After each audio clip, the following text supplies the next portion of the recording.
Parfois, il suffit d'une seule semaine pour que tout s'accélère. Et c'est exactement ce qui s'est passé pour le slot racing européen entre le 6 et le 13 février 2026. En 7 petits jours, les plus grands noms du circuit ont sorti l'artillerie lourde, avec des annonces qui ont complètement rebattu les cartes. On va décortiquer ensemble ce qui s'est joué durant cette semaine décisive. Alors pourquoi cette semaine-là en particulier? On ne parle pas juste de quelques nouvelles voitures. Non, c'est bien plus que ça. C'est un vrai point de bascule. Les fabricants ont dévoilé des catalogues d'une densité incroyable, donnant une direction très claire au marché pour les années à venir, que ce soit pour la compétition pure et dure ou pour les collectionneurs. Allez, on commence notre tour d'horizon en Italie, là où bat le cœur de la compétition.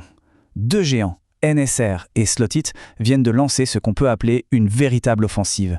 Et leurs annonces vont tout simplement redéfinir les standards de performance pour un bon moment. Le gros morceau chez NSR, c'est la sortie de leur catalogue 2026. Imaginez un document de 45 pages. Et dedans, on découvre leur nouvelle grande stratégie, une énorme percée technologique avec leur toute nouvelle plateforme Hypercar, directement inspirée de ce qui se fait de mieux en endurance aujourd'hui. En fait, leur stratégie est super maligne. D'un côté, ils collent au prestigieux championnat WEC pour séduire les compétiteurs. De l'autre, ils pensent au club avec des test cars toutes blanches, prêtes à être préparées et décorées. C'est parfait. Et bien sûr, ils n'oublient pas les collectionneurs avec les légendaires Porsche 917 ou Ford GT40. Petit détail qui ne trompe pas, les boîtes sont plus grandes, signe d'une montée en gamme évidente. Alors concrètement, ça donne quoi? Eh bien, le point central, c'est évidemment cette nouvelle plateforme Hypercar. Les références 0,64 et 0,69, ça va être la voiture à battre sur les pistes, c'est une certitude.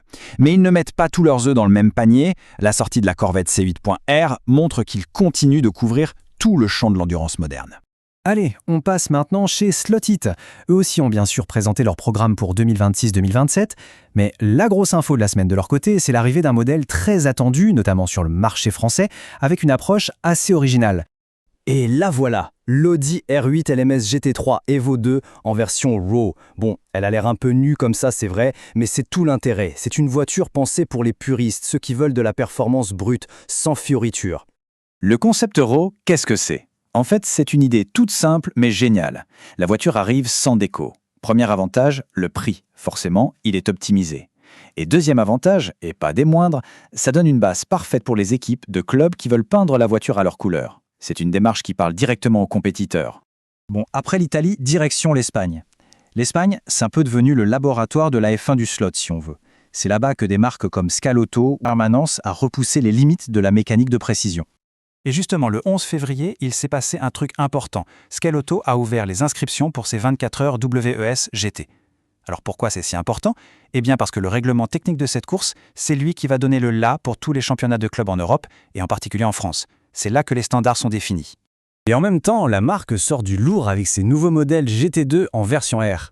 La version R, c'est simple, c'est la version prête à courir, déjà équipée avec des pièces compétition comme les supports moteurs réglables. Le prix, oui, on approche des 90 €, mais ça se justifie, c'est le prix de la performance clé en main. Il y a Sideways. Eux, ils ont une approche qui cartonne en ce moment. Ils proposent des voitures ultra récentes, comme cette Ford Mustang GT3 vue au Mans en 2024, avec une finition digne d'une maquette de collectionneur, mais sous la carrosserie, c'est une vraie bête de course. Le meilleur des deux mondes en somme. Allez, on change de pays et d'ambiance, direction le Royaume-Uni avec Scalextric. Eux, ils ne jouent pas tout à fait sur le même terrain. Leur but, ce n'est pas uniquement la compétition pure, c'est de parler à un public beaucoup plus large.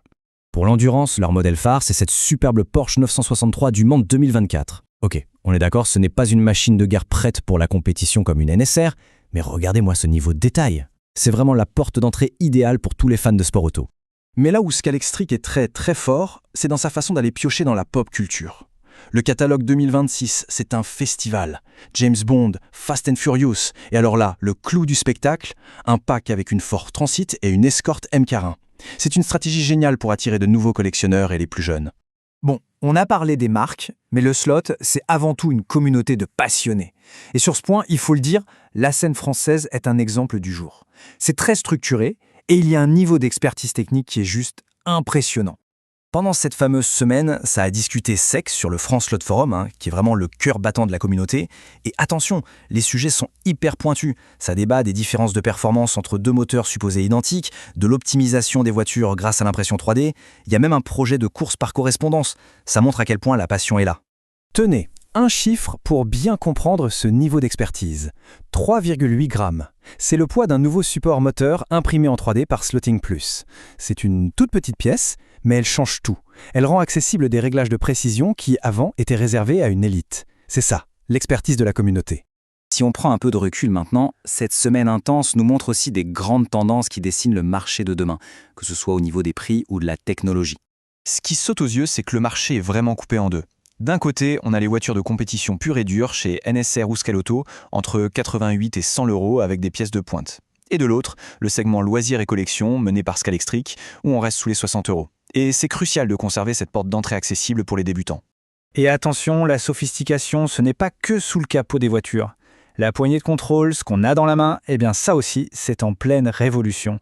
L'annonce de la poignée Cosa V4, c'est un signal fort, c'est un accélérateur magnétique, donc sans contact. Résultat, 0 usure et une précision absolument diabolique. Ok, si on devait résumer cette semaine de folie en 3 points, voilà ce qu'il faudrait retenir. Premièrement, le slot se met à l'heure du WEC, les hypercars sont les nouvelles reines. Deuxièmement, la personnalisation devient accessible à tous grâce à l'impression 3D. Et enfin, troisièmement, la communauté est plus vivante que jamais, les clubs et les forums en sont la preuve. Et tout ça, au final, ça nous amène à une grande question. Une question qui est vraiment au cœur des tensions du marché aujourd'hui. Quelle est l'identité future du slot racing ? Est-ce que ça va devenir une simulation de sport auto de plus en plus pointue, de plus en plus technologique, ou est-ce que ça va rester ce passe-temps accessible, un peu ancré dans la nostalgie et le plaisir de la collection ? Ce qui est sûr, c'est que cette semaine de février 2026 nous a montré que le hobby est à la croisée des chemins, et que la réponse est en train de s'écrire maintenant.